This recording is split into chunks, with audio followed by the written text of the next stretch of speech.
चलो एक काम ये कर लेते हैं सर, हम पहले ना ये जो छोटा सा नन्ना मुन्ना सा एक सवाल दिया था ना, जरा इसको चेक करते हैं, ठीक है। इसका क्या क्या आंसर्स आए, क्या क्या रिजल्ट्स है सबके, कोई बताइए। छोटा सा 3 लाइनों का 4 लाइनों का क्वेश्चन था। 3 3 3 3 3 ये नेट प्रॉफिट आ रहा है, ठीक है। और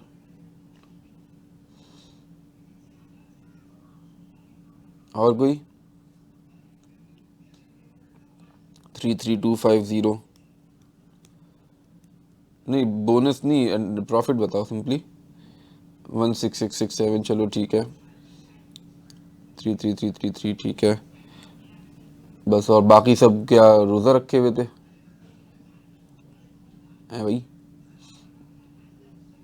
आयशा, दानिश,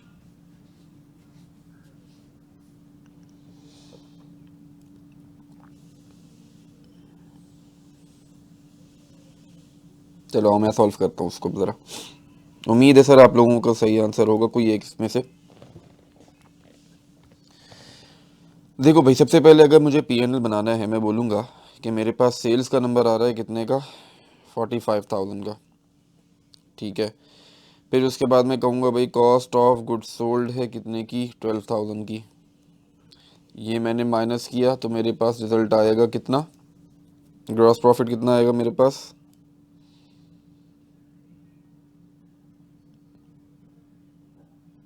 हाँ भाई 33,000। अच्छा, फिर उसके बाद हमें गिवन है सैलरी एक्सपेंस, 3,000 रुपये का, ये माइनस किया मैंने। फिर गिवन है इंटरेस्ट एक्सपेंस 5,000, और मुझे गिवन है रेंट इनकम, रेंट इनकम कितनी, 10,000। अच्छा, ये दोनों माइनस होंगे, ये प्लस होगा, तो मेरे ख्याल से कितना 45,000 आ रहा है यहाँ पे, 35,000। यहाँ तक पहुँच के हमारे पास प्रॉफिट जो आ रहा है वो 35,000 आ रहा है, ठीक है। फिर उसके बाद वो बोल रहा है कि भाई आपने कमीशन देना है, तो मैंने बोला ठीक है भाई कमीशन भी दे देते हैं। अच्छा, अब कमीशन चलने, अगर 333,333 जो वाला भी जो रिजल्ट था आप लोगों का, कमीशन आया था 1,667 का, सही है। आप लोगों ने ये कमीशन एक्सपेंस रखा, तो जब मैं इन दोनों को माइनस करूंगा तो मेरे पास 33,333 बन रहा है। क्या 33,333 का 5% इतना ही होता है?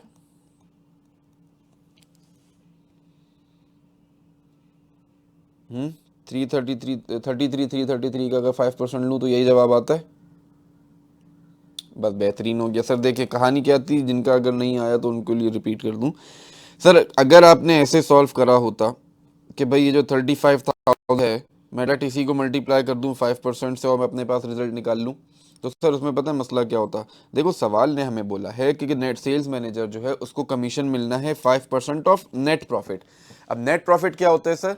ऐसा प्रॉफिट जिसके अंदर से तमाम इनकम्स, तमाम एक्सपेंसेस एडजस्ट हो चुके हों। तो सर अब कमीशन भी मेरे लिए एक अदद एक्सपेंस है, सही। दैट मीन्स जो कमीशन का एक्सपेंस माइनस करने के बाद प्रॉफिट आएगा उसका 5% कमीशन होगा।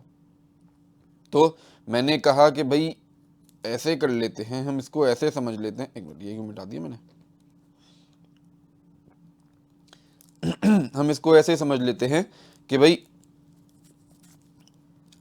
एक नंबर है मेरे पास ये 100% का, ठीक है। इसका 5% जो है वो कमीशन यहाँ पे लिखा जाएगा। तो सर इसका मतलब ये हुआ कि 105% में से जब मैं 5% माइनस करूंगा तो वो नंबर आएगा जिसके ऊपर मैं परसेंटेज लगा रहा हूं। नहीं, 33,250 बेटा दानिया गलत है। करेक्ट आंसर 16667 है। अगर आपने 35,000 के ऊपर परसेंटेज लगाया तो उसमें यह मसला हुआ कि आपने एक 105% के ऊपर लगा दी। देखें सवाल ने आपको बोला कि कमीशन आपका जो है गंगया एंटाइटल टू अ बोनस, अच्छा कमीशन है, बोनस, बोनस लिखना चाहिए ना यहाँ पे हमें। सवाल ने आपको बोला है कि भाई ये जो बोनस आ रहा है ना, ये नेट प्रॉफिट का 5% है, सही। दैट मीन्स जो भी मेरा नेट प्रॉफिट मतलब तमाम एक्सपेंसेस इंक्लूडिंग माय बोनस, जो भी मेरे पास प्रॉफिट आएगा उसका 5% लूंगा तो मेरे पास 1667 आ रहा होगा। ठीक है, अगर अगर आपने 5% डायरेक्ट 35,000 पे लगाया था तो आपके रिजल्ट कुछ इस तरीके के होंगे मेरे ख्याल से कि 35,000 आपके पास ये प्रॉफिट था और आपने प्रॉफिट निकाला कमीशन कितना निकाला आपने 1250 17250 17,000 रुपये का कमीशन पक्का 1750 इन दोनों को माइनस करते तो मेरे पास प्रॉफिट आ जाता जो आपने बताया मुझे 32 कहाँ गया कहाँ चला गया 33,250 ये आपका कमीशन आ जाता ना, ओ सॉरी नेट प्रॉफिट आ जाता। तो अब चेक करने के लिए मैं क्या देखता कि भाई सवाल ने बोला है कि 5% ऑफ द नेट प्रॉफिट इनको बोनस दिया जाना है, तो ज़रा चेक करें क्या इसका 5% 1750 बन रहा है।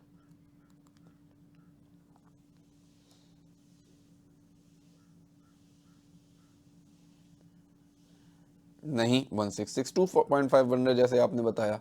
तो सर मतलब मैं इस रिक्वायरमेंट को फॉलो नहीं कर पा रहा ना। सवाल ने क्या बोला net profit means after deducting all of my expenses, भले जिस भी नेचर के हों, तमाम एक्सपेंसेस निकालने के बाद जो प्रॉफिट बच रहा है, तो सर ये वाले प्रॉफिट का 5% मेरा होना चाहिए कमीशन। और जब इसका 5% लिया तो चेक कर लीजिए 1667 आ रहा है। ठीक है, समझ में आती है कहानी दानिया। तो ये मैं याद दहानी के लिए रख रहा हूँ कि जब भी कभी देखें तो याद रहे कि ये गलत काम हुआ मैं। अच्छा जी सर, अब जो आप लोग मेहनत करवाना चाह रहे हैं मुझसे वो सवाल पेजेस ऐड करने पड़ेंगे।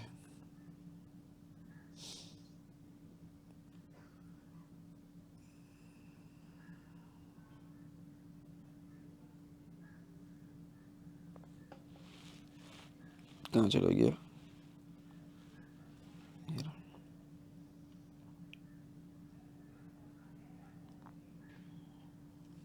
हाँ भाई सर थोड़ा सा मैं स्पीड में सॉल्व करूँगा, टाइम थोड़ा सा हम बचाएंगे अपना, सही है।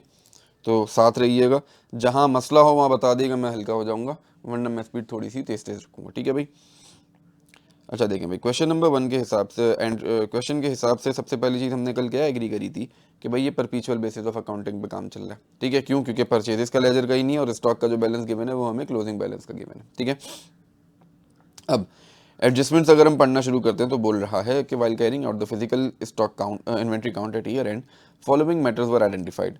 Goods costing 1 million were slightly defective. These can be sold for 113,000 after incurring a cost of 200. ठीक है, एक हमें impairment test चलाना है अपना। और goods costing 670 purchase on credit were returned to a supplier but was not recorded in the books. Sir एक return purchase return हमने करी है, उसको अपने अकाउंटिंग हमने अपनी बुक्स में रिकॉर्ड नहीं किया। तो सबसे पहला काम तो मैं ये करता हूँ कि एनआरवी टेस्टिंग कर लेता हूँ।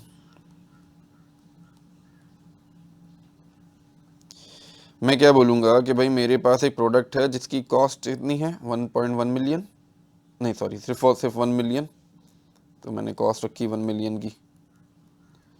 अच्छा एक काम हम ये कर लेते हैं, रुपीज़ इन थाउजेंड्स में काम कर लेते हैं ताकि नंबर्स थोड़े छोटे छोटे हों। तो 1000 बन जाएगी मेरी कॉस्ट। ठीक है, फिर उसके बाद वो बोल रहे हैं कि भाई सेल कितने की होगी 1.13 की। तो मैंने बोला कि भाई नॉर्मल सेलिंग प्राइस है इसकी 1130 की, और इसके ऊपर कॉस्ट टू सेल लगनी है कितनी की 200 की। तो 200 की मैंने कॉस्ट टू सेल माइनस करी, तो मुझे बताइए मेरी एनआरवी कितनी आती है।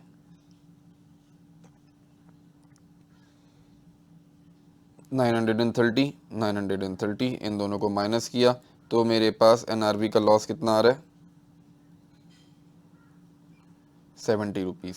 तो सर मेरी सॉरी पहली एंट्री क्या पास हुई कि कॉस्ट ऑफ सेल्स या cost of goods sold debit और इन्वेंट्री क्रेडिट कितने से 70 रुपये से, ये हमारी पहली एंट्री निपट गई। ठीक हो गया। अच्छा एनआरवी लॉस नहीं हम कॉस्ट ऑफ सेल्स रिकॉर्ड करते हैं, क्यों? क्योंकि तमाम चीज़ें हमारी फंक्शन क्लासिफिकेशन बाय फंक्शन और सॉरी तमाम जो मूवमेंट है इन्वेंट्री की वो सारी की सारी कॉस्ट ऑफ सेल में जमा हो रही हुई होती है ना, तो हम डायरेक्ट कॉस्ट ऑफ सेल्स ही रिकॉर्ड कर रहे होते हैं। ठीक हो गया। अच्छा जी, फिर उसके बाद goods costing 670 purchase on credit. ठीक है, हमने एक परचेज रिटर्न थी जो रिकॉर्ड नहीं करी थी, तो रिकॉर्ड कर लेते हैं। एंट्री नंबर 2 मेरी पास होगी कि सर अगर परचेज रिटर्न में करने जा रहा हूँ, जब परचेज किया होगा तो इन्वेंट्री डेबिट करी होगी और अकाउंट्स पेबल क्रेडिट किया होगा। अब सर अकाउंट्स पेबल डेबिट कर दें और इन्वेंट्री क्रेडिट कर दें। कितने की थी भैया? ये थी 670 की। पहले दूसरी एंट्री निमट गई हमारी। तीसरी एंट्री की तरफ जाते हैं। क्या बोल रहा है कि भाई 60% आपको एडवांस रिसीव हुआ था एक एनुअल मेंटेनेंस कॉन्ट्रैक्ट के लिए 480,000 का, जो आपने पूरा का पूरा मिसलिनियस इनकम में रिकॉर्ड कर दिया, और बाकी जितनी भी अमाउंट है वो सारी की सारी ईयर एंड पे रिकॉर्ड होगी। ठीक है, तो सबसे पहली चीज़ देखो, सबसे पहली चीज़ सर इन्होंने पूरा का पूरा कॉन्ट्रैक्ट जो है वो रिकॉर्ड कर दिया है मिसलिनियस इनकम के तौर पे। ठीक है, तो सबसे पहला काम तो ये करूँ, उसको इनकम में से निकालूँ प्री और अनअर्न्ड इनकम के तौर पे रिकॉर्ड करूँ। एग्रीड। तो मेरी पहली एंट्री क्या पास हुई, मैं टुकड़ों टुकड़ों में कर रहा हूँ ताकि समझने में थोड़ी सी आसानी हो, चाहो तो एक एंट्री में भी आप कर सकते हो। तो मैंने पहली एंट्री पास क्या करी कि जो भी पैसा रिसीव हुआ मिसलिनियस इनकम के नाम से, जो मिसलिनियस इनकम में रिकॉर्ड कर लिया था, वहां से निकाल के इसको अनअर्न्ड इनकम में डाल दिया पहले तो।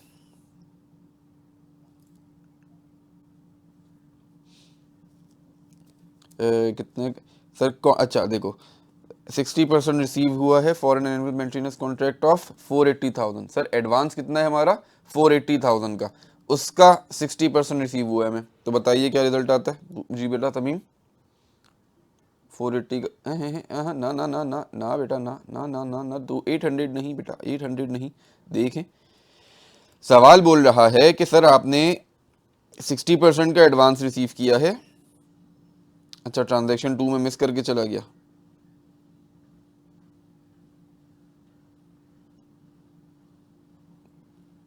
चलो ट्रांजैक्शन नंबर 2 पहले पास कर लेते हैं, हम ट्रांजैक्शन नंबर 3 पे डायरेक्ट चले गए। देखो ट्रांजैक्शन नंबर 2 में क्या बोल रहा है कि सर मशीन है हमारी 4.5 लाख रुपए की, जो रिसीव हुई है 1 अक्टूबर को, और 100% पेमेंट एडवांस में पे कर चुका था, मतलब पूरे के पूरे 4.5 लाख रुपए मैं एडवांस में दे चुका हूँ। Advance has not yet been adjusted due to non receipt of the invoice, कि सर आपने एडवांस इसलिए रिकॉर्ड नहीं किया क्योंकि अभी इनवॉइस नहीं रिसीव हुई भी, तो आप गलत कर रहे हैं। क्यों? क्योंकि आपको मशीन रिसीव हो चुकी है 4.5 लाख रुपए की। तो आप क्या कीजिए सर, ऊपर आपके पास एक एसेट आ रहा होगा एडवांस के नाम का, एडवांस के नाम का, एडवांस के नाम का, ये रहा प्री पेमेंट्स एंड एडवांसेस। ठीक है, तो मैं क्या करूं सर, मशीन रिकॉर्ड करूं और एडवांसेस अपने ख़त्म कर दूं, सिंपल। तो मैंने कहा कि भाई मशीन डेबिट और prepaid and advance credit 4.5 lakh रुपए से। अब वापस आता हूँ sir entry number transaction number 3 पे। ट्रांजैक्शन नंबर 3 में देखो हमें सवाल ने बोला कि आपको 60% रिसीव हुआ है फॉर अ कॉन्ट्रैक्ट ऑफ 480,000, तो मतलब मेरी कॉन्ट्रैक्ट प्राइस जो है वो 480,000 की है। 480,000 का 60% मुझे रिसीव हुआ, तो कितना बनता है ये?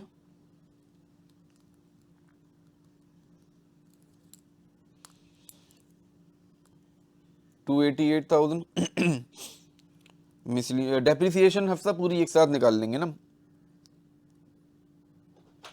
तो मिसलिनियस इनकम के तौर पे जो मेरी रिकॉर्ड हुई हुई है वो रिवर्स करी मैंने। सबसे पहली चीज़ तो 288 की, हाँ 288 की, और उसको सबको ले जाके कहाँ रख दिया मैंने? अनअर्न्ड इनकम में 288।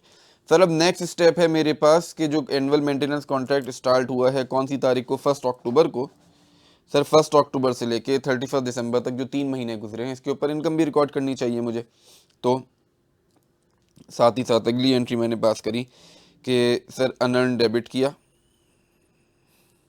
अनअर्न्ड इनकम डेबिट, और सर सर्विस मेंटेनेंस इनकम थी ना, मेंटेनेंस का कॉन्ट्रैक्ट था ना ये, हाँ मेंटेनेंस कॉन्ट्रैक्ट है, तो मेंटेनेंस इनकम नाम दे देते हैं इसको, या नहीं बल्कि एक चीज़ चेक कर लें बस, हाँ कुछ भी नाम दे दो कोई मसला नहीं। मेंटेनेंस इनकम कितनी बन रही है भाई? सर टोटल कॉन्ट्रैक्ट आपका जो है वो है 480,000 का। इसके 3 महीने आपने इनकम में कन्वर्ट कर देना। बताइए।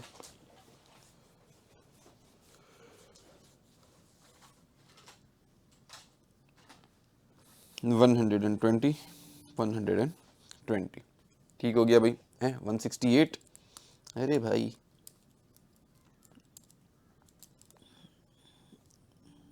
सही से बताओ क्या रिजल्ट है भाई। 120 ही आ रहा है, इनकम मेरी 120 बन रही है।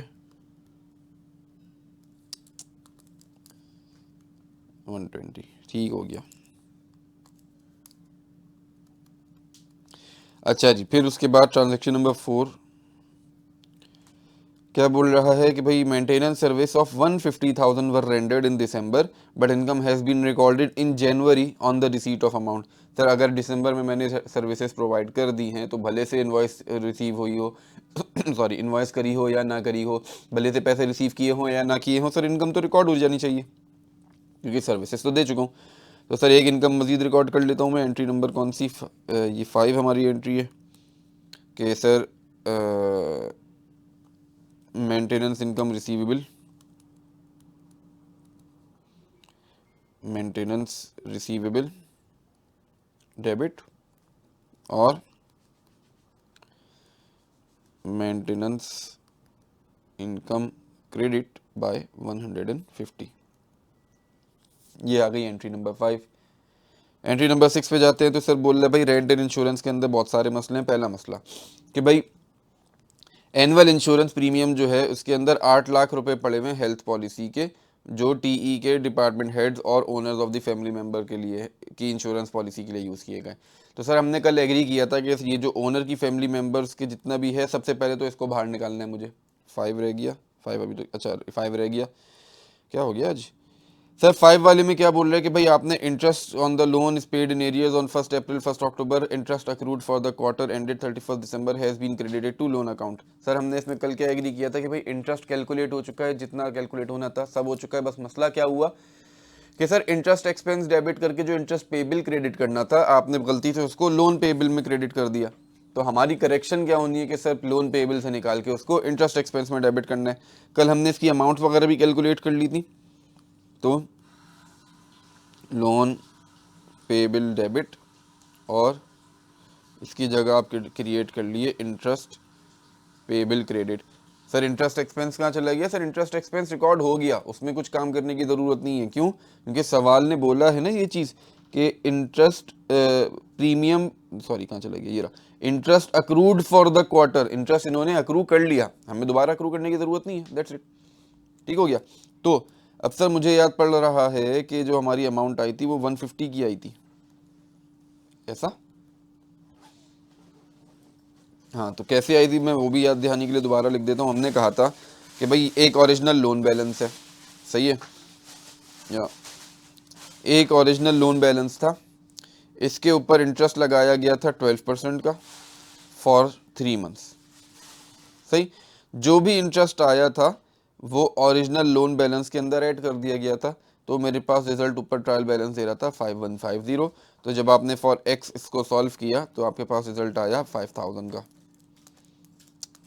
तो ओरिजिनल लोन बैलेंस आपको पता चल गया 5000, ट्रायल बैलेंस में आ रहा है 5150। तो जो एडिशनल अमाउंट है वो आपने बाहर निकाल के लोन पेबल से निकाल के इंटरेस्ट पेबल में ले आके रख दी। अब चल मुझे बताइए क्या इस एंट्री में कोई मसला, यहाँ से आगे बढ़ूँ। एंट्री नंबर 7 पे अगर मैं जाता हूँ तो सवाल ने बोला कि भाई आपके पास सबसे पहली कहानी 8 लाख रुपए का इंश्योरेंस है, जिसमें से 2 लाख बिलोंग करते हैं ओनर की फैमिली मेंबर्स के। ये लिखा हुआ premium pertaining to owner family member is 200,000। तो सर सबसे पहला काम तो ये 2 लाख रुपए यहाँ से बाहर निकालूं और इसको ड्राइंग्स रिकॉर्ड करूं। तो मैंने एंट्री का पहला पोर्शन रिकॉर्ड किया कि भाई ड्राइंग्स डेबिट, और कहाँ रिकॉर्ड हुआ हुआ है सारा, annual rent and insurance expense के अंदर रिकॉर्ड हुआ हुआ है। तो रेंट एंड इंश्योरेंस मैंने क्रेडिट कर दिया, कितने से, 2 लाख रुपए से। अच्छा फिर उसके बाद इमीडिएटली अगली एंट्री के उसी एंट्री में ढूंढूं अगर, सर ये तो 8 में से 2 लाख का हिसाब किताब निपटा ना, 6 लाख तो अभी भी बाकी पड़ा हुआ है मेरे पास। और इस 6 लाख के बारे में क्या बोल रहा है कि भाई हमने जो कंगया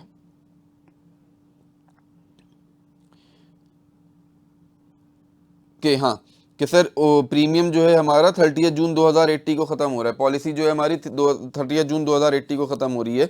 तो सर ये जो 6 लाख रुपए है इसमें से 6 महीने का इंटरेस्ट तो यूज़ हो चुका होगा, 6 महीने का इंश्योरेंस यूज़ हो चुका होगा। हमने कब पे किया? अगर 30 जून 2018 को ख़त्म हो रही है, दैट मीन 1 जुलाई 2017 को शुरू हुई होगी। तो सर इस 6 लाख में से 6 महीने इंटरेस्ट रिकॉर्ड हो, प्रीमियम रिकॉर्ड हो चुका है, इंश्योरेंस रिकॉर्ड हो जाना चाहिए जो यूज़ कर लिया। बाकी के जो 6 महीने हैं वो निकाल के मुझे प्रीपेड के तौर पे रिकॉर्ड कर लेना चाहिए। तो मैंने एंट्री पास करी, एंट्री नंबर 8 के प्रीपेड एंड एडवांस डेबिट और again rent and insurance credit. Sir कैसे ऊपर हमने कैलकुलेट किया, यहाँ पे भी लिख ही देता हूँ, 6 लाख मल्टीप्लाई बाय 6/12, तो ये 3 लाख बनता है वही।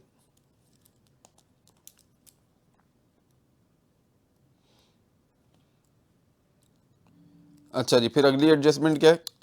अगली एडजस्टमेंट बोल रही है कि भाई 1.2 मिलियन हमें रिसीव हुए हैं एनुअल रेंट एग्रीमेंट के, जो 31 अगस्त 2018 को एक्सपायर हो रहा है। सर अगर हमने इंटरेस्ट पे रेंट पे किया है 1.2 मिलियन का, कौन सी तारीख को पे किया होगा? अगर मेरा कॉन्ट्रैक्ट ख़त्म हो रहा है 31 अगस्त 2018 को, दैट मीन्स मैंने पेमेंट करी होगी, मेरा कॉन्ट्रैक्ट शुरू हुआ होगा 1 सितंबर 2018 से, 2017 से सॉरी। तो सर 1 सितंबर से लेकर 31 दिसंबर तक 4 महीने गुजर चुके हैं। तो सर इस 1.2 मिलियन में से 4 महीने एक्सपेंस में रहने चाहिए, बाकी के 8 महीने जो है मेरे प्रीपेड में चले जाने चाहिए, 8 लाख रुपए। तो मैंने अगली एंट्री पास करी, prepaid and advances debit rent and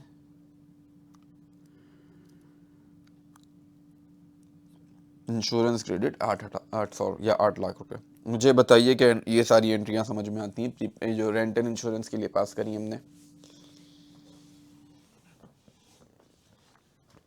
अच्छा जी,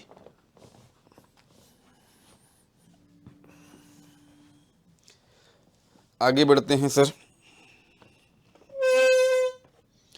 अगली ट्रांजैक्शन में क्या हो रहा है हमारे पास कि भाई हमने provision for doubtful debt maintain करना है। सर जल्दी से यहीं पे ही कैलकुलेशन हम कर दूं, इसको मल्टीप्लाई जब करूंगा 0 से तो मेरे पास रिजल्ट आएगा 0, सही है। 1000 को मल्टीप्लाई करूंगा 5% से तो मेरे पास रिजल्ट आएगा 50। 900 को मल्टीप्लाई करूंगा 10 से तो मेरे पास रिजल्ट आएगा 90। और 530 को मल्टीप्लाई करूंगा 20 से तो क्या रिजल्ट आएगा? 106।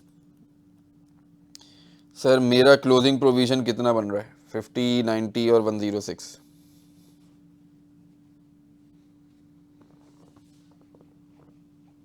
246 मेरा क्लोजिंग प्रोविजन, 246। ओपनिंग प्रोविजन दिया है सवाल ने? ये सर बिल्कुल दिया है, ये आ रहा 220 रुपये का। तो अगर मैं प्रोविजन का क्लोजिंग बैलेंस यहीं पे बैठे बैठे कैलकुलेट कर लूँ, मैं क्या कहूँगा कि भाई क्लोजिंग बैलेंस तो हमारे पास आ गया 246, ओपनिंग बैलेंस सवाल ने हमें दिया है 220 का, दोनों को माइनस किया तो मेरे पास इंक्रीज़ कितने का आ रहा है? 26 रुपीज़। बस सिंपल। तो मैं गया, मैंने बोला भाई एंट्री रिकॉर्ड कर लो। क्या रिकॉर्ड कर लो? एंट्री नंबर 10, एक्सपेंस हमने बढ़ाना है तो बेड डेट एक्सपेंस डेबिट और provision for doubtful debt credit 200 कितना 26 रुपये से, 26 रुपये से। सर लास्ट एंट्री में आपको बोला गया है कि भाई डेप्रिसिएशन कैलकुलेट कर लीजिए।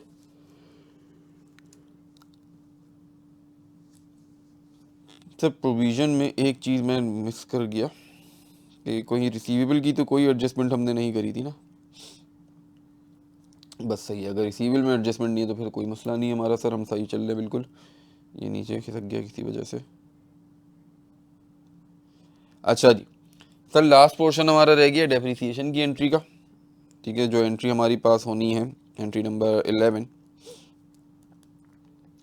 के डेप्रिसिएशन एक्सपेंस डेबिट और अक्यूमुलेटेड डेप्रिसिएशन क्रेडिट, ठीक है। अब डेप्रिसिएशन के बारे में क्या बोल रहे हैं कि भाई आप 15% चार्ज करते हैं रिड्यूसिंग बैलेंस मेथड पे, तो आइए सर पुराना जो एसेट हमारे पास पड़ा हुआ है प्रॉपर्टी प्लांट एंड इक्विपमेंट का, वो पड़ा हुआ है 12,500 और इसके अगेंस्ट एक्यूमुलेटेड डेप्रिसिएशन पड़ी हुई है 4630 की।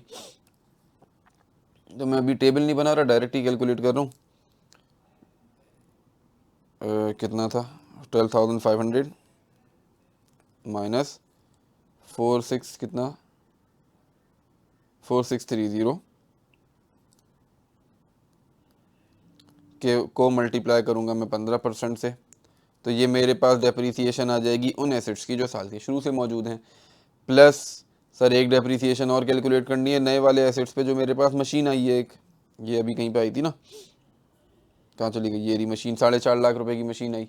तो मैंने कहा कि भाई 4.5 लाख मल्टीप्लाई बाय कितना 15%। मुझे बताओ ज़रा रिजल्ट्स क्या आ रहे हैं, टोटल रिजल्ट्स बताओ मुझे क्या आ रहे हैं।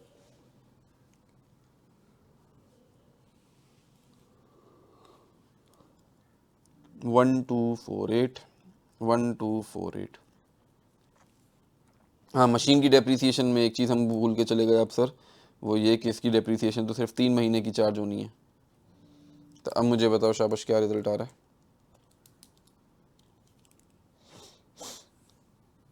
1197, तो राउंड ऑफ करके 1197 ही रहेगा वैसे, 1197 ठीक हो गया। अच्छा, मैं यहीं पे ना एक छोटी सी वर्किंग में नेटबुक वैल्यू भी कैलकुलेट कर लेता हूँ, सही है। कैसे कैलकुलेट करूँगा मैं बोलूँगा कि भाई हमारे पास ओपनिंग में 12,500 के एसेट्स थे, माइनस 4630 की उनकी एक्यूमुलेटेड थी, प्लस नया एसेट हम खरीद के लेके आ गए थे 450 का, और माइनस टोटल जो नई डेप्रीसिएशन कैलकुलेट की गई है वो 1197 की गई है। तो नेट बुक वैल्यू कितनी बनती है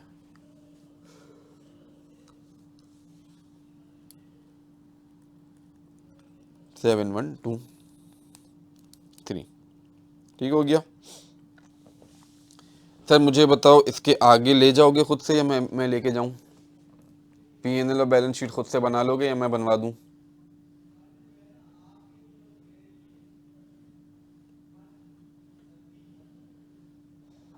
हाँ भाई, अरे बता दो भाई।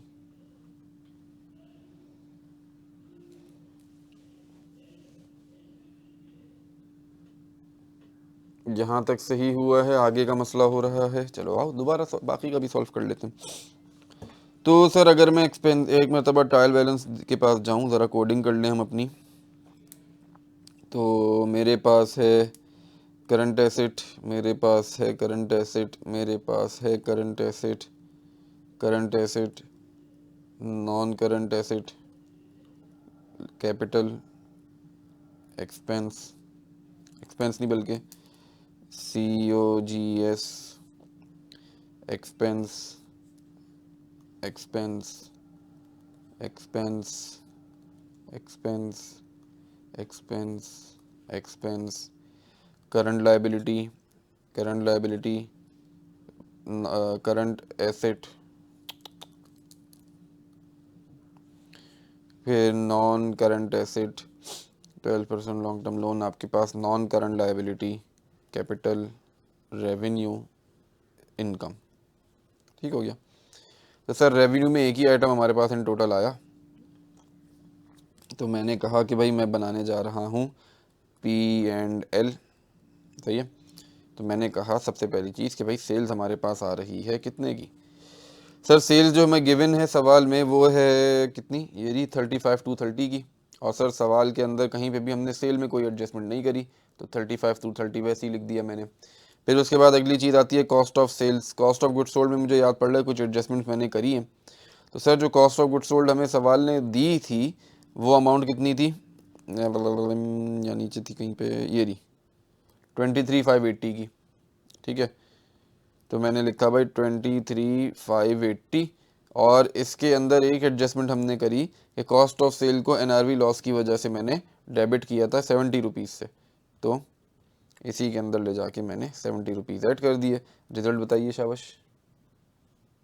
23650, 23650 दोनों को माइनस करूँगा तो मेरे पास रिजल्ट में आ जाएगा ग्रॉस प्रॉफिट, जो कि कितना आ रहा है 11580, 11580। अच्छा जी सर, अब इसके बाद मुझे एक्सपेंसेस की कहानियाँ चाहिए। तो एक्सपेंसेस पहले मैं सारे जॉट डाउन कर लेता हूँ। Salaries and wages, fuel and power, bad debt expense. तो salaries and wages,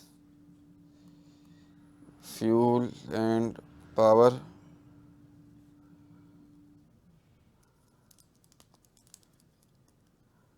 bed debt expense,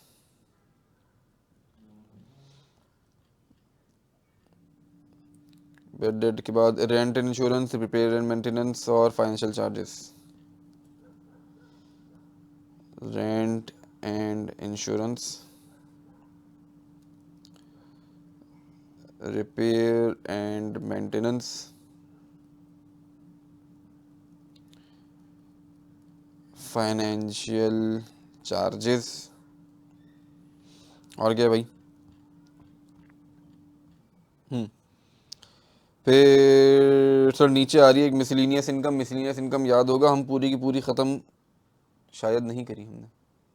prepaid नहीं बेटा, प्रीपेड तो इनकम नहीं होती ना दानिया, प्रीपेड तो एसेट होता है ना।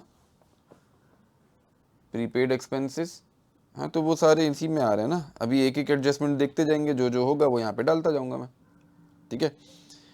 अच्छा सर, इसके अलावा दो चीज़ें मुझे, तीन चीज़ें मुझे याद पड़ रहा है और रखनी चाहिए मुझे। एक, अच्छा मिसलिनियस इनकम तो लेजर से टीबी से ही उठा के ला रहा हूँ मैं, सही है। एक मुझे याद पड़ रहा है कि मेंटेनेंस इनकम रिकॉर्ड कर लेनी चाहिए, ठीक है।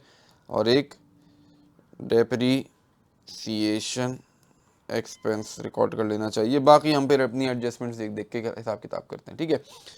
सर सैलरीज एंड वेजेस में मुझे नहीं याद पड़ रहा कि हमने कोई एंट्री पास करी थी, तो सैलरीज एंड वेजेस में मैं 2610 सीधा सीधा कॉपी कर देता हूँ, 2610। फ्यूल एंड पावर में भी मुझे याद तो कुछ नहीं पड़ रहा कि मैंने कोई एडजस्टमेंट करी थी। Maintenance income, maintenance income, rent and insurance, बस सही है। तो भाई फ्यूल एंड पावर कितनी बनती है मेरी, कहाँ गई? ये 450 की। तो अगला स्टेप मैंने 450 लिख दिया। बेड डेट एक्सपेंस में मैंने एडजस्टमेंट करी है थोड़ी सी। तो सर जो बेड डेट एक्सपेंस मुझे गिवन है 230 रुपये का, उसके अंदर मैं ये एक डेबिट रिकॉर्ड कर लेता हूँ, कितने का, 26 रुपये का। तो 230 में अगर मैं 26 ऐड करता हूँ तो मेरे पास क्या रिजल्ट आता है?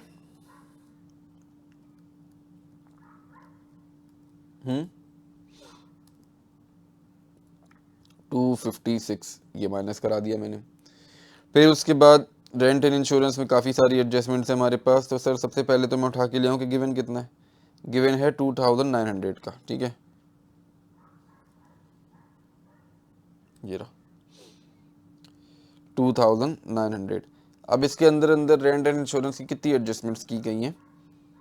तो मैंने कहा कि भाई मशीन है, प्रीपेड है, प्रीसलिनियस एंड सबसे पहली एडजस्टमेंट नज़र आई रेंट इंश्योरेंस में 2 लाख रुपए की। फिर नज़र आई मुझे 3 लाख रुपए की।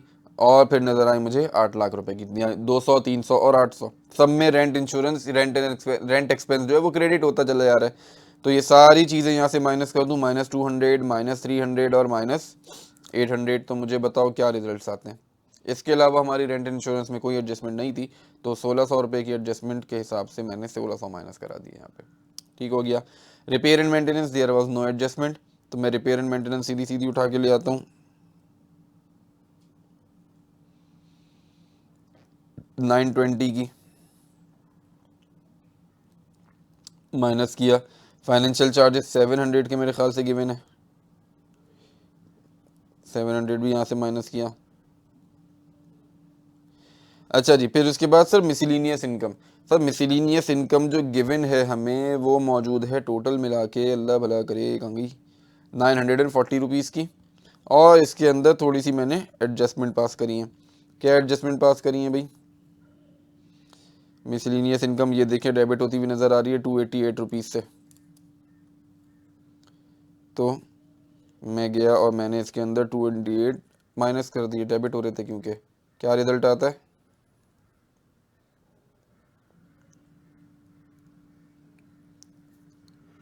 652। फिर उसके बाद सर मिसलिनियस मेंटेनेंस इनकम की हमने 2-3 एंट्रीज पास करी हैं अभी। ये रही सर, 120 की मेंटेनेंस इनकम ये आ रही, और 150 की मेंटेनेंस इनकम ये आ रही, तो टोटल कितनी हो गई? 170, 270 सॉरी, 120 और 150 को ऐड किया तो मेरे पास टोटल इनकम आ गई 270 रुपीज़ की। फिर उसके बाद डेप्रीसिएशन अभी अभी कैलकुलेट करी हमने 1197, तो 1197 मैंने यहाँ से माइनस कर दिया। तो मुझे ज़रा बताइए कि मेरे पास नेट प्रॉफिट कितना बन रहा है?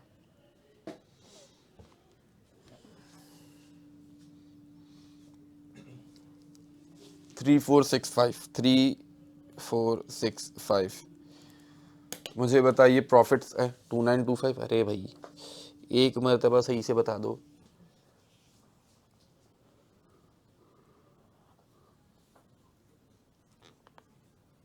क्या आ रहा है भाई? 3465 है या 2925 है?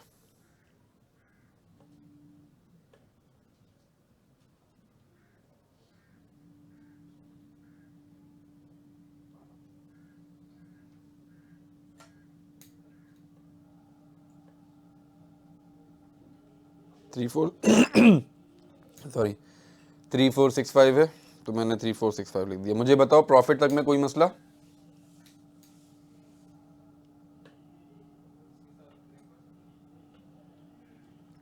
अच्छा जी। अगली चीज़ सर हमारे पास बैलेंस शीट। मैं यहीं पे बना देता हूँ पूरी बैलेंस शीट, यहाँ थोड़ी सी छोटी छोटी करके, ठीक है। हाँ भाई, बैलेंस शीट की जब मैं कहानी शुरू करता हूँ तो मेरे पास सबसे पहली चीज़ आती है नॉन करंट एसेट्स ना।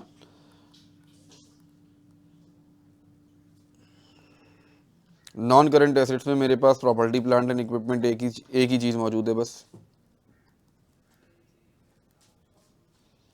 और उसका भी नेट बुक वैल्यू हम कैलकुलेट कर चुके हैं कहीं पे, ये रही 7123 की। तो 7123, ठीक है भाई। तो मैंने यहाँ से ये डेप्रिसिएशन एक्सपेंस,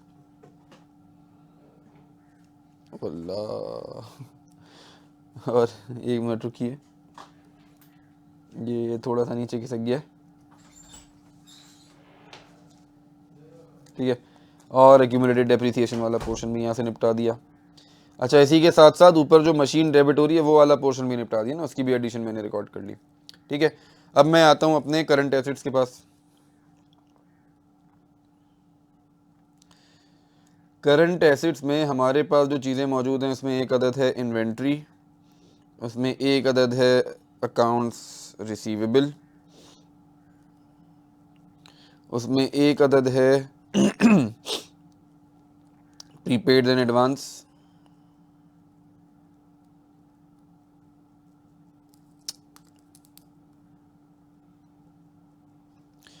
ठीक है। और इसके अलावा क्या है?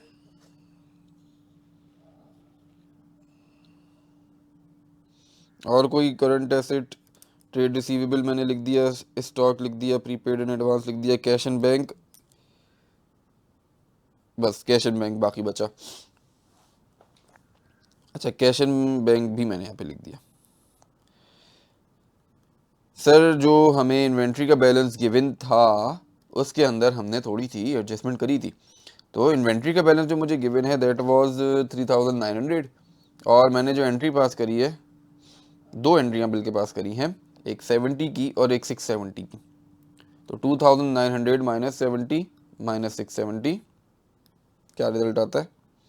और तो इन्वेंट्री में कोई एडजस्टमेंट नहीं है ना? नहीं।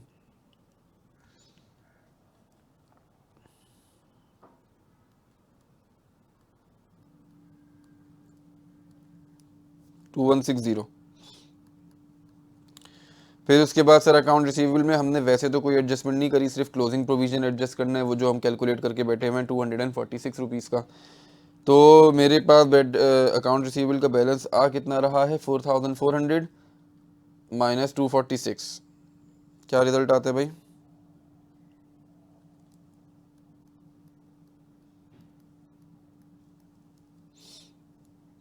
3160। जी बेटा, जी हफ्सा।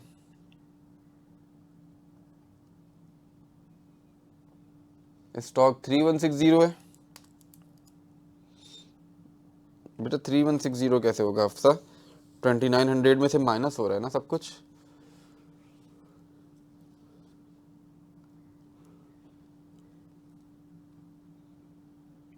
प्रॉफिट इन्वेंट्री का बैलेंस कितना था? 3900 था। ओ सॉरी, सही कर देते हैं अभी।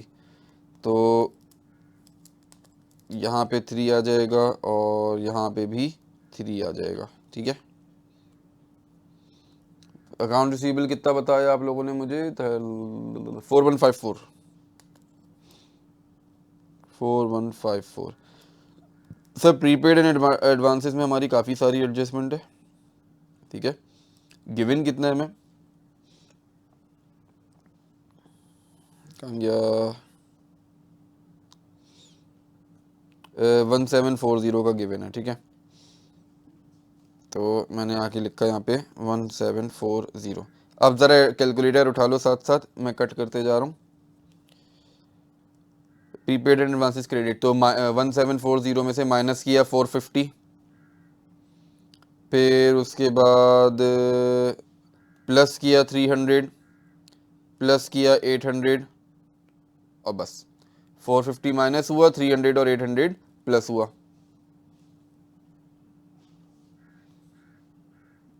450 प्लस 300 प्लस 800, मेरे पास रिजल्ट आया 2390 का। 2390। कैश एंड बैंक में देयर वाज नो मूवमेंट, तो जो बैलेंस गिवन है उसी को यूज़ कर लूँगा। 2320 गिवन है, तो 2320। सर मुझे डायरेक्ट टोटल एसेट्स बता दीजिए, सब कुछ टोटल मिला जुला के।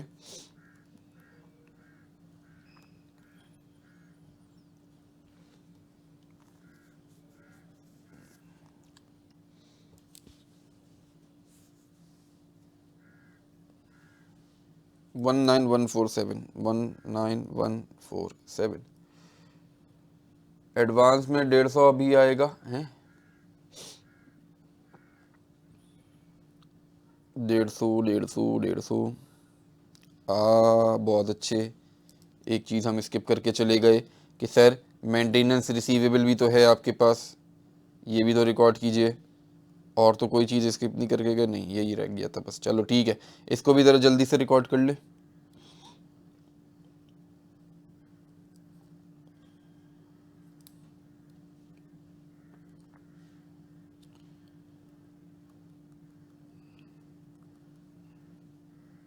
मेंटेनेंस रिसीवेबल कितने की? 2540 की है, 150 की है ना ये तो।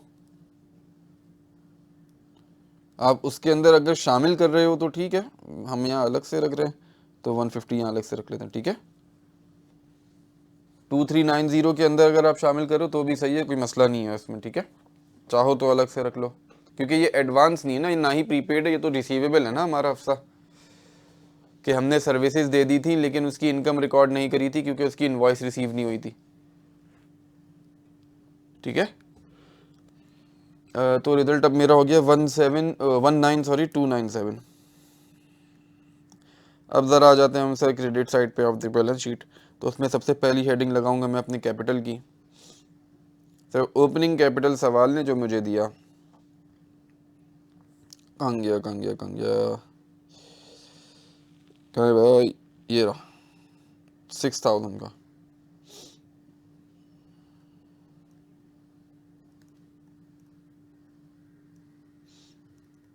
इसके अंदर मैं ऐड करूंगा अपना प्रॉफिट विच इज़ 3465। इसमें से मैं लेस करूंगा अपनी ड्राइंग्स। सर ड्राइंग्स कितनी है मेरी? टोटल जो गिवन है हमें, जो ट्रायल बैलेंस के अंदर आ रही थी, वो थी 490 की, ये रही। और हमने 490 में डेबिट क्या किया था, 490 में हमने कहीं पे तो कुछ डेबिट शायद किया था, ये रहा। 490 में हमने डेबिट किया 200 को, तो 690 हो गया।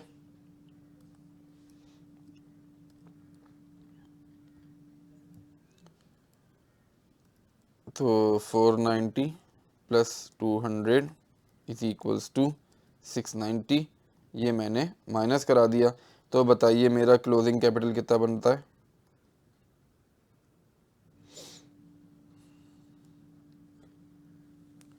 8775, 8775।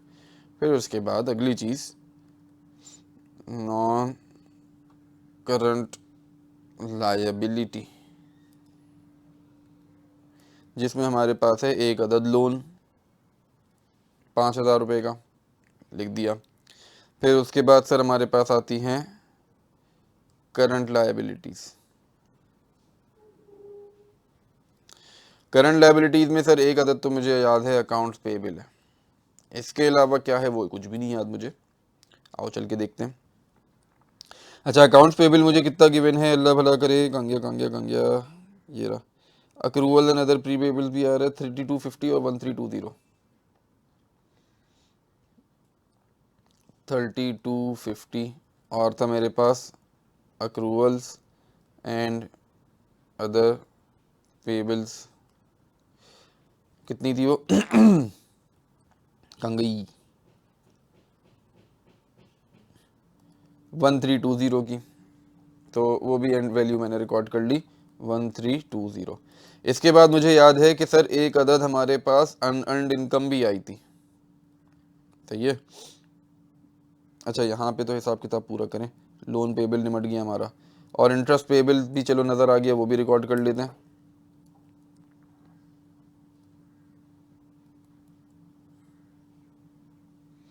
₹150 से, सही है। अनअर्न्ड कितनी थी भाई हमारी, देखो अनअर्न्ड हमारी 288 से क्रेडिट हुई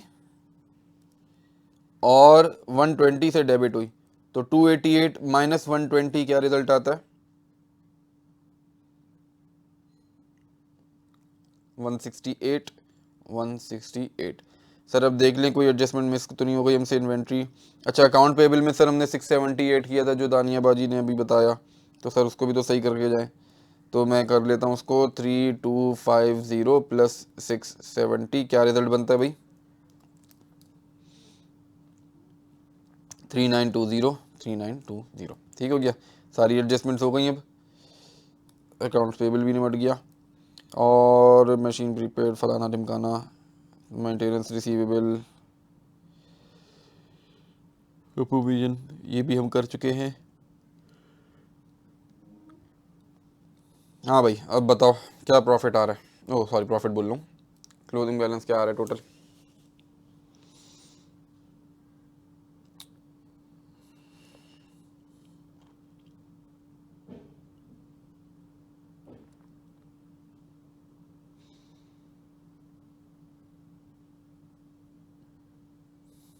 हाँ भाई, 19333 आ रहा है। इन दोनों का डिफरेंस लिए 19333 और 19297 का, क्या गलती करके गए हम।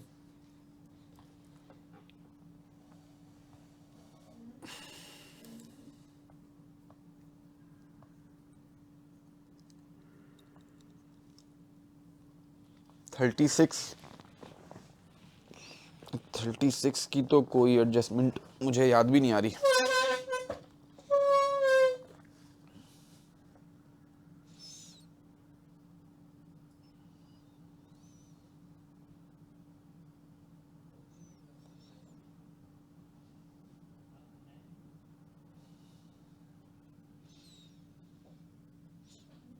थर्टी सिक्स का तो कोई नंबर भी नहीं है।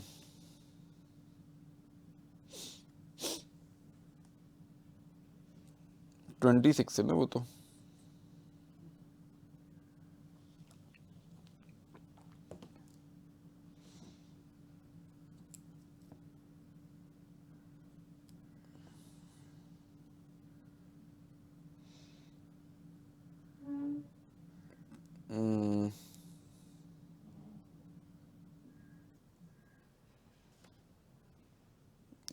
एक मिनट टोटल चेक कर लेता हूँ पहले मैं। 7123 plus 3160 plus 4154 plus 2390 plus 150 plus 2320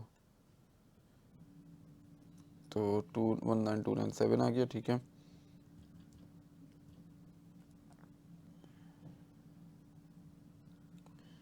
minus 890, ये 8575 आ रहा है यहाँ पे।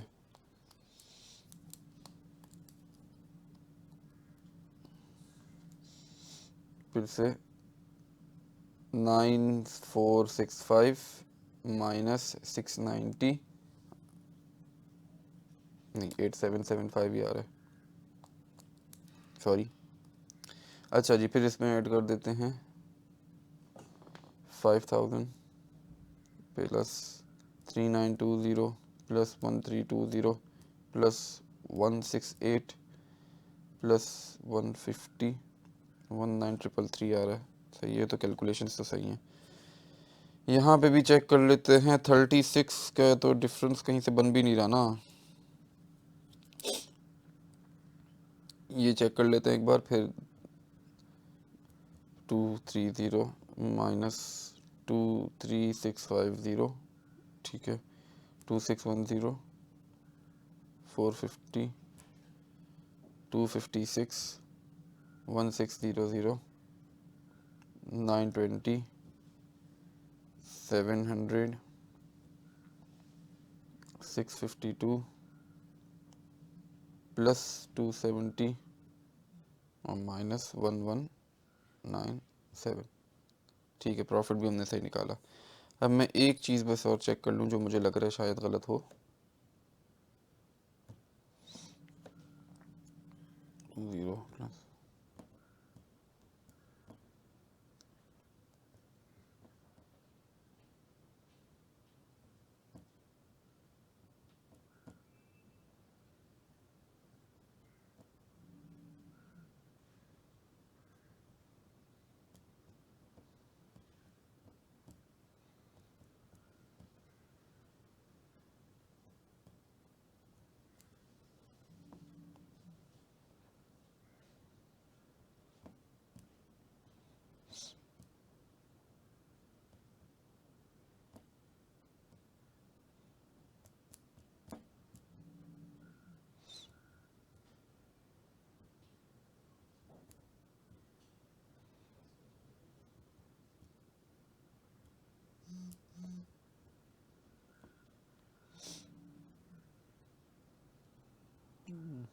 सही है। अच्छा जी, अब ये 36 कहाँ से डिफरेंस निकल रहा है भाई, क्या गलती करवाई है? प्लस माइनस तो सबने, मैं अज्यूम कर रहा हूँ, सही ही करे होंगे। 70 450 120 150,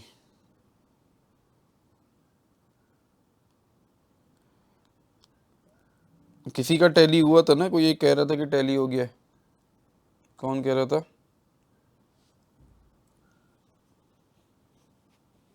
हम्म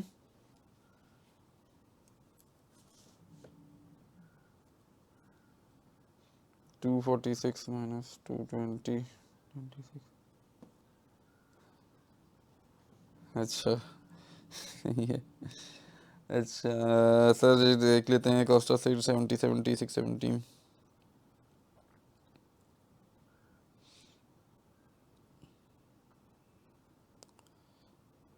2500 ठीक है,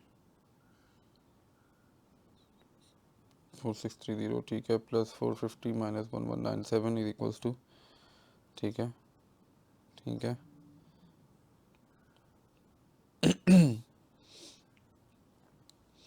ये नंबर्स चेक कर लें कि सही लिखे कि नहीं।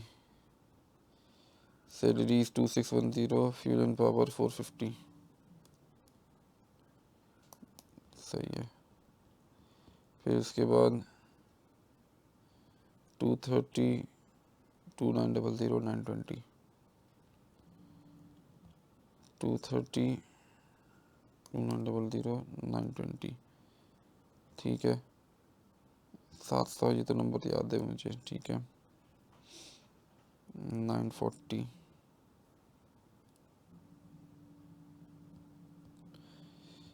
940 में से 288 निकाल लिया। Income depreciation expense. हाँ भाई, क्या गलती हो रही है?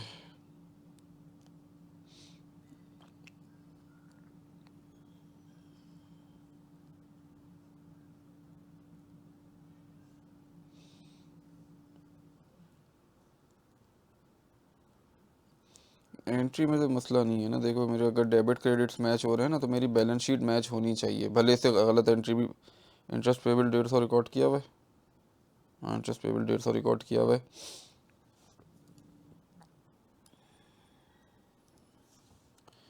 मेंटेनेंस इनकम 150 रिकॉर्ड की हुई है। मेंटेनेंस इनकम 150 रिकॉर्ड की हुई है। हाँ, वही देख रहा हूँ बेटा। मेंटेनेंस रिसीवेबल भी 150 से आ गया। एक चीज़ हम और देखें, अनअर्न्ड इनकम 288 माइनस 120 कितना बनता है?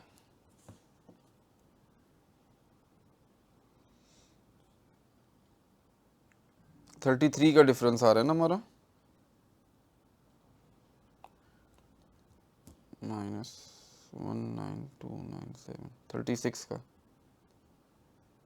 तो सही है।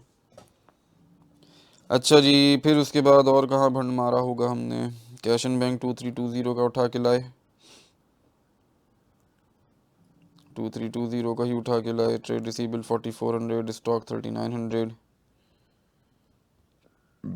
4400, 3900, 2390 के लिए 1740।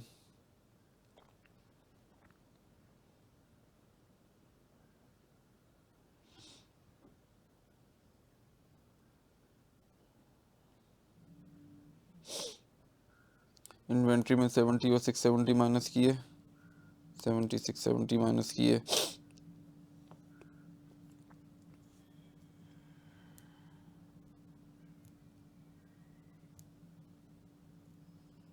ये भी सही है। 4400 माइनस 246।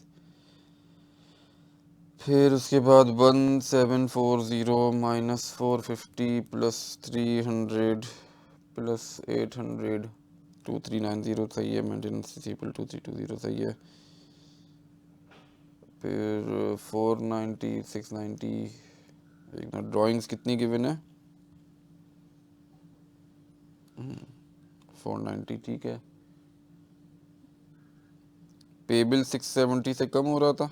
670 से डेबिट हो रहा है। हाँ, तुमने कमी तो किया था। अच्छा, डेबिट करा, प्लस किया हुआ इसको। तो यहाँ पे प्लस की जगह माइनस होगा। तो 3250 माइनस 670, 2580 बन जाएगा। ये तो और बड़ा डिफरेंस आ गया सर। कोई मसला नहीं, 2580। अच्छा जी, तो सर अब अगर मैं एडजस्टमेंट करूँ तो 8775 plus 5000 plus 2580 plus 1320 plus 168 plus 150, तो 17993 आ रहा है अब। और डिफरेंस मेरा है कितने का? 19297 से 1304। अबे भाई, ये तो दुनिया ही पलटी पलटी जा रही है।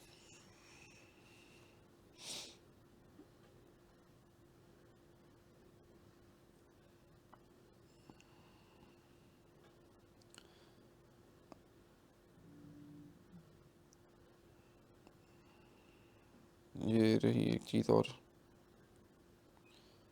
70 और 670 क्रेडिट भी कर दिया मैंने।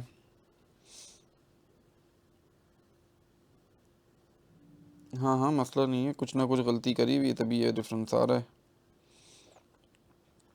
एक काम करता हूँ ज़रा, कॉस्ट ऑफ सेल का 70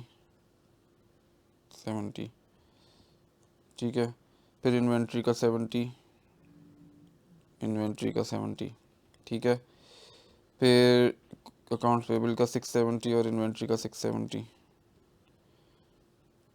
अकाउंट्स पेबल का 670 और इन्वेंट्री का 670 सही है। फिर मशीन का 450 और प्रीपेड एंड एडवांसेस का 450।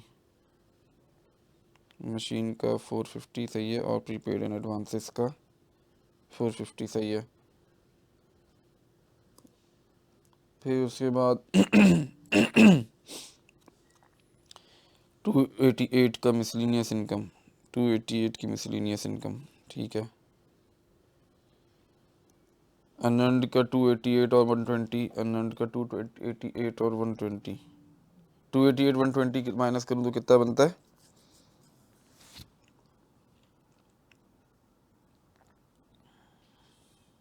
168, 168, ठीक है, दोनों आ गए। मेंटेनेंस इनकम का 120, मेंटेनेंस इनकम का 120 सही है। फिर 150 प्लस 150 यहाँ पे, 150 वहाँ पे, सही है। फिर लोन का 150 और इंटरेस्ट पेबल का 150,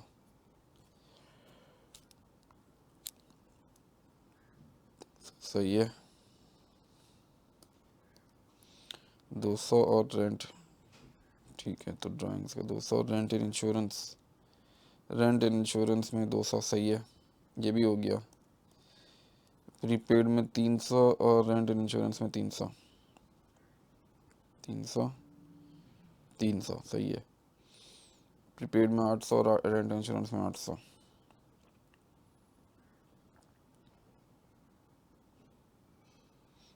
सही है, ये भी हो गया। बेड डेट के 26, बेड डेट के 26 सही है, और प्रोविजन फॉर डाउटफुल डेट के भी 26, 246 ठीक है। डिप्रिसिएशन 1197, डिप्रिसिएशन 1197 और 1197, नंबर तो सारे सही लिखे हैं हमने। अब अगर इसको ट्रायल बैलेंस से ट्रेस करना शुरू करें,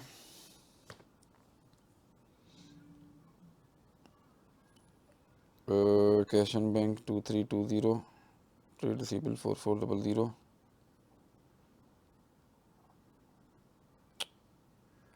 2320 400 सही है। 3900, 3900 ठीक है। 1740, 1740, 12,500, 12,500, ड्राइंग्स 490, हाँ 490। फिर उसके बाद कॉस्ट ऑफ सेल्स 23580, 23580 सही है। सैलरीज 2610, सैलरीज कहाँ गई, 2610। फिर उसके बाद क्या है, 450 और 230, 450 और 230, फिर 2900 और 920,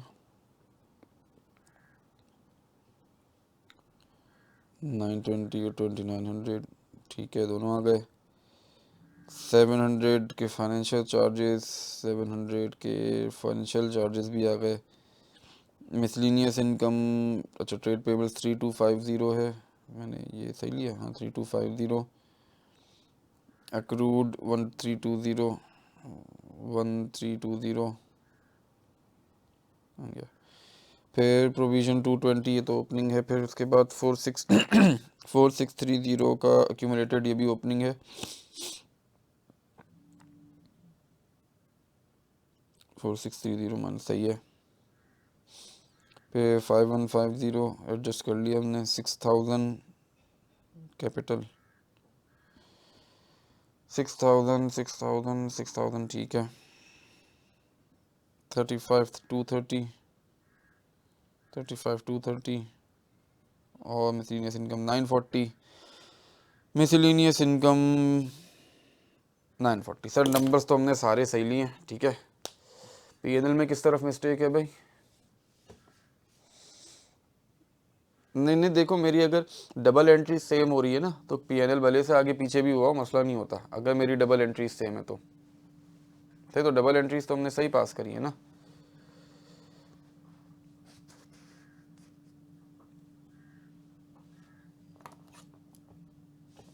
PNL में कहाँ मसला हुआ है भाई? कौन था? तमीम, एक मिनट, मेरा डिफरेंस आया कितने का है?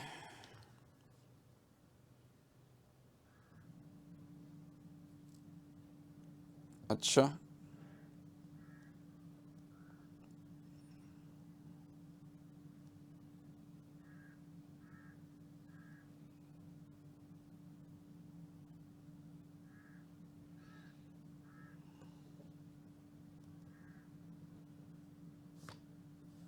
सही है। 1304। अच्छा, अब अगर मैं देखूं, अबे तो देख लो ना तमीम, कौन सा नंबर गलत लिखा हुआ है। मैं अगर देखूं एक चीज़, 35230 -23650, सही है। तो 11580,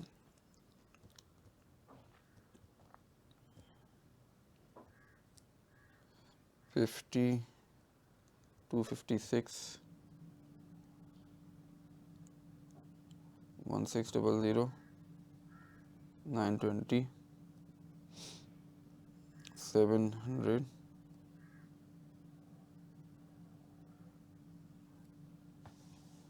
ये रही गलती। 652 माइनस करके बैठे हुए थे हम। 652 प्लस 270 माइनस 1197, 4769।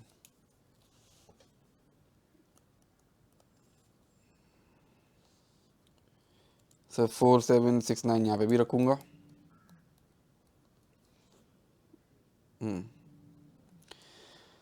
तो 6000 प्लस 4769 माइनस 690, तो 877 की जगह हो जाएगा मेरे पास